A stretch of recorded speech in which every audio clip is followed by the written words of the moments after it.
আসসালামু আলাইকুম, welcome to BD study apps. Hello প্রিয় শিক্ষার্থী, তো তোমরা যারা এসএসসি বিএমটি একাদশ শ্রেণীতে রয়েছ, আজকে ভিডিওটি তাদের জন্য।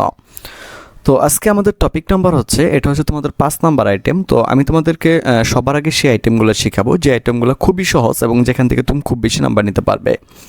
তাহলে কথা হচ্ছে যে স্যার, তাহলে বাকিগুলোকে আমাদেরকে শেখাবেন না? হ্যাঁ, আমি তোমাদেরকে সবগুলোই শেখাবো, কিন্তু এর আগে আমি তোমাদেরকে ওই টপিকগুলো শিখিয়ে নেব যেখান থেকে তুমি খুব সহজে সাজেশনগুলো কেমন কোন পড়ছিল এবং আমাদের রেজাল্টটা কেমন হয়েছিল। তো আমি প্রথমে যে রেজাল্টটা নিয়ে পরে কথা বলতেছি, আগে দেখিয়ে দিচ্ছি যে কার আমাদের সাজেশনগুলো কেমন কোন পড়ছিল সেটা একটু দেখিয়ে দিতে চাই। তো একটু হিউম্যান ডিজিজ 2 পরীক্ষা কেমন হলো, সবাই পাস করবো, তো জাস্ট একটা পোস্ট করছিলাম, এখান থেকে একটু দেখিয়ে দিই। ইনশাল্লাহ আলহামদুলিল্লাহ খুব ভালো হয়েছে। অফিস ম্যানেজার পরীক্ষা কবে হবে স্যার? বেশ ভালো হয়েছে স্যার। পরে দেখো অনেক ভালো হয়েছে, সব কমন পড়ছে ভাইয়া। তো আরো দেখাই, এটা হচ্ছে হিউম্যান রিসোর্স ছিল, এরপরে আমাদের আরো অনেক আছে।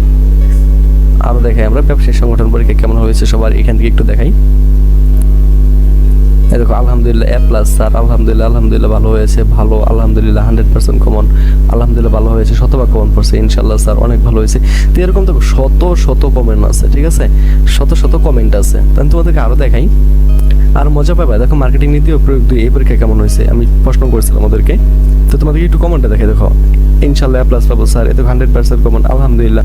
দেখো এই কমেন্টগুলো দেখলেই কিন্তু মনে অনেক শান্তি পাওয়া যায়, ঠিক আছে। দেখো দেখছো, ওকে আরো দেখাই।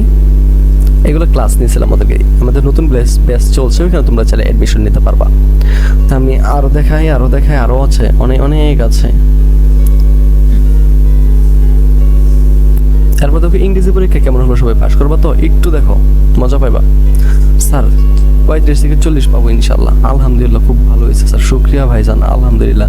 জি আলহামদুলিল্লাহ ভালো হয়েছে স্যার, সব কিছু কমন করছে, বিশেষ করে গ্রাফ চার্ট ওসিপি এটা আগে লিখছি, ভালো স্যার, অনেক কিছু হুবহু কমন পেয়েছি, আলহামদুলিল্লাহ। তো দেখো এই যে এই কমেন্টগুলো যে তোমরা যদি একটু দেখো, তাহলে তোমরা বলছো ভালো স্যার, অনেক কমন পেয়েছি, হুবহু কমন পেয়েছি, এ প্লাস থাকবে ইনশাল্লাহ, আলহামদুলিল্লাহ ভালো হয়েছে স্যার, আলহামদুলিল্লাহ ভালো হয়েছে ভাইয়া। তো দেখো এইগুলো, এই দেখো এ প্লাস। তো দেখো এত সুন্দর তাদের কমন পড়ছে যে থ্যাংক ইউ, অনেক কমন পড়ছিল আর কি। হ্যাঁ স্যার আপনার সাজেশন দারুণ। তো দেখো এই যে এই জিনিসগুলো তারা কিন্তু আমাদের এই ব্যাচে ছিল, ঠিক আছে। তো আমাদের 2026 সালে ব্যাচ কিন্তু অলরেডি শুরু হয়ে গেছে, তো তুমি চাইলে আমাদের সাথে কন্ট্যাক্ট করে খুব দ্রুত এখানে এডমিশন নিতে পারবা। এখন দেখাই একটু রেজাল্টটা, মাত্র 10 জন কমন করছে, সবাই তো কমেন্ট করে নাই, একটু দেখাই দেই। 4.79, 4.38, 4.25, 4.1। তোমরা যে একটু ভালো করে খেয়াল করো, দেখো এখানে 4 পয়েন্টের নিচে কারো রেজাল্ট নাই, ঠিক আছে। আর সকলে তো এখানে তোমার কমেন্ট করেও নাই। তো ওরা সেরকম সুযোগ সুবিধা পাইছে 2026 সালে, এর চেয়ে আরো অনেক বেশি সুযোগ সুবিধা দেওয়া হবে। তো তোমরা যারা আমাদের এই কোর্সগুলোতে অ্যাড হতে আগ্রহী, তারা সরাসরি আমাদের সাথে কন্ট্যাক্ট করতে পারো, আমাদের নতুন ব্যাচ অলরেডি শুরু হয়েছে, নাম্বারগুলো তুলে নিতে পারবে। তো আজকের টপিক হচ্ছে আমাদের 5 নাম্বার, এটা হচ্ছে একটা সামারি। তো আমি এটা তোমাকে 6টা সেন্টেন্স লিখতে হবে। তো সেন্টেন্স কীভাবে হয় সেটা আমি তোমাদেরকে বুঝিয়ে দেবো। তো আশা করি এরপরে তোমরা যে কোনো সামারি লিখতে পারবে, আর কোনো সমস্যা হবে না। তো আমি একের পর এক তোমাদেরকে এগুলো ভিডিও দিয়ে যাব, তো তোমাদেরকে চিন্তা করার কোনো কিছু নেই। আগে যেগুলো তোমাদেরকে সবচেয়ে বেশি নাম্বার থাকবে আমি সেগুলো দেখিয়ে দেবো, আর ভিডিওতে তোমার ভিডিও নাম্বার দেওয়া আছে, তুমি ভিডিও নাম্বারগুলো জাস্ট ফলো করবা, আর ওখানে টপিক নাম্বারও দেওয়া থাকবে, ওইগুলো ওটা দেখে নিও। যাই হোক, আমরা মূল টপিকে আসি, সেটা হচ্ছে আজকে আমরা সামারি শিখবো। ওকে, তো সামারি শেখার আগে আমরা যেটা করবো, আমরা জাস্ট এই 4টা লাইন শিখে নেব। যে এই 4টা লাইন যে তুমি দেখতেছো, এই 4টা লাইন দিয়ে আমরা 4টা বাক্য বানাবো। তো 4টা বাক্য তোমাকে সেন্টেন্স লিখতে হবে 6টা। আর দেখো আমরা 4টা দিয়ে 4টা বাক্য লিখে ফেলবো, আর এখান থেকেই তোমার 6টা হয়ে যাবে, তেমন কোনো ব্যাপার না। চলো দেখে নেই।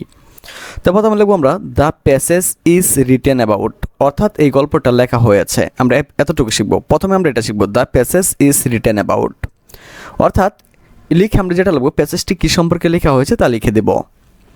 2 নম্বর আমরা লিখবো হিয়ার ইন দিস প্যাসেজ, অর্থাৎ এই গল্পে।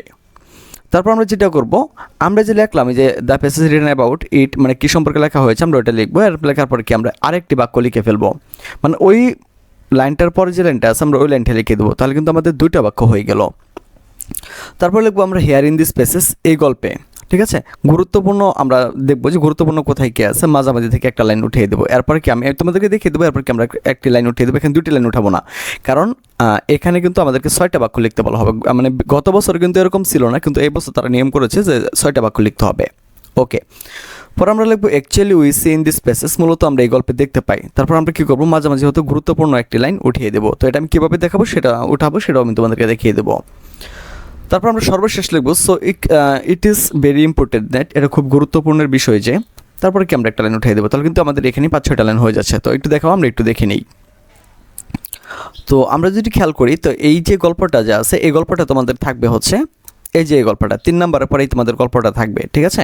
তো এই গল্প থেকে কিন্তু মূলত তোমাকে এই 4 নাম্বারটা করতে হবে এবং 5 নাম্বারটা করতে হবে। 4 নাম্বারটা যেহেতু তোমার একটা রাইট ফর্ম ভার্বের মতোই, তো আমি এটাকে গ্রামার অংশে ধরে নিচ্ছি, আমি এটা গ্রামারের সাথে একটু করে ফেলবো। আর 5 নাম্বারে যেহেতু রাইটিং পার্টে রয়েছে, রাইটিং পার্টের মতো একটা বিষয়, তো আমি এটাকে রাইটিং পার্টে নিয়ে নেবো। তো রাইটিং পার্ট মানে তোমার হচ্ছে অ্যাপ্লিকেশন আর প্যারাগ্রাফের সাথে আমি এটাকে নিয়ে নিচ্ছি রাইটিং হিসাবে, আর বাকিটা আমি গ্রামারের সাথে নিয়ে নেব। যাই হোক, তো এখানে তারা আমাদেরকে একটি গল্প দিয়েছে জয়নুল আবেদিনের, তো আমরা ধরে নিলাম জয়নুল আবেদিনের গল্পটাই রয়েছে। তাহলে একটু খেয়াল করো, তো একটু বুঝো তো এই গল্পটা কারা নিয়ে লিখছে। তো আমরা লিখবো কি, the passage is written about Zainul Abedin, মানে জয়নুল আবেদিন সম্পর্কে বাক্য মানে কি এই গল্পটা লেখা হয়েছে। তো দেখো আমরা লিখলাম কি, the passage is written about এই জয়নুল আবেদিন। এই দেখো আমার কিন্তু প্রথম বাক্য শেষ। তো আশা করি তোমরা বুঝতে পেরেছ।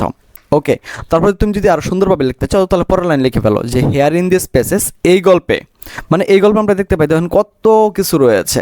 তো আমরা এটাও লিখতে পারি যে এখানে আমরা একটা লিখতে পারি যে হি, SE ব্যবহার করতে পারি, SE।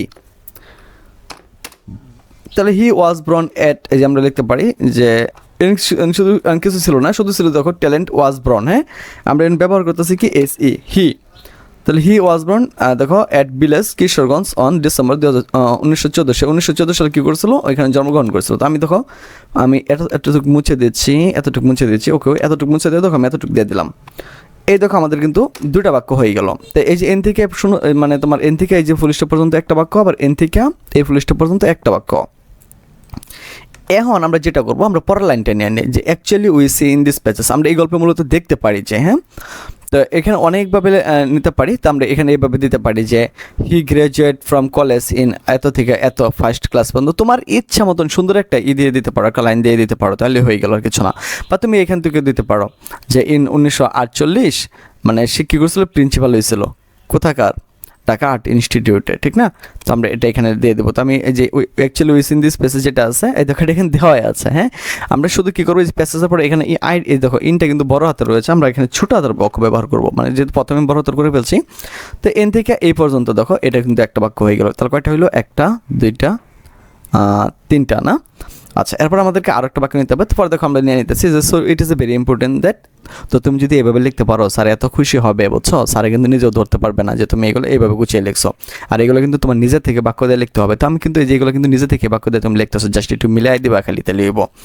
তাহলে দেখো so it is a very important that, তো আমরা লিখলাম কি so it is a very important that. এরপরে কি আমরা সুন্দর একটা লাইন এখান থেকে আবার বের করবো, কোথায় আছে এটা, মানে এটা অনেক গুরুত্বপূর্ণ যে তুমি এখানে লিখতে পারো যে 1975 সালে সে কী করেছিল, একটা ফ্লোক মিউজিয়াম করছিল সোনারগাঁয়ে। তো তুমি এই যে আয়ের যে এই যে ইনটা যে আছে এখান থেকে এখন তো নিয়ে নিলাম আমরা, যাও এই যে নেম শিল্পচর্চা আবেদন এই যে মিউজিয়াম এ পর্যন্ত নিয়ে নিই। তো আমরা এটা এই পর্যন্ত নিয়ে নিলাম, শুধু আমরা যেটা করবো যে ইনটাকে ছোটো হাতের করে দেবো, এখানে আমি করে দিয়েছিলাম, দেখো যে এন থেকে এই পর্যন্ত কিন্তু আমি করে দিয়েছিলাম। তো আমাদের বাক্য হয়ে গেছে কত, 4টা। তারপরে তুমি নিচে থেকে 2টা লাইন লিখে দাও না, তাহলে তো 6টা হয়ে গেল। তো এইভাবে কিন্তু তুমি যদি লিখতে পারো তাহলে স্যার কিন্তু অনেক খুশি হবে এবং এখান থেকে কিন্তু তুমি কিন্তু 6তে 6 পেয়ে যাবা। তো আশা করি বিষয়টি তোমাদেরকে বোঝাতে পেরেছি। তবুও যদি কোনো সমস্যা থাকে তাহলে তোমরা ভিডিওটি 2 থেকে 3 বার দেখে নিও, তাহলে কিন্তু আর এই বিষয়ে কোনো সমস্যা থাকবে বলে আমি মনে করি না। তো আজকে এখান থেকে বিদায় নিচ্ছি, কথা হচ্ছে আবার একটা নতুন ভিডিওতে। সে পর্যন্ত সকলে ভালো থাকো, সুস্থ থাকো এবং সাথেই থাকো ভিডিও স্টাডি অ্যাপসের।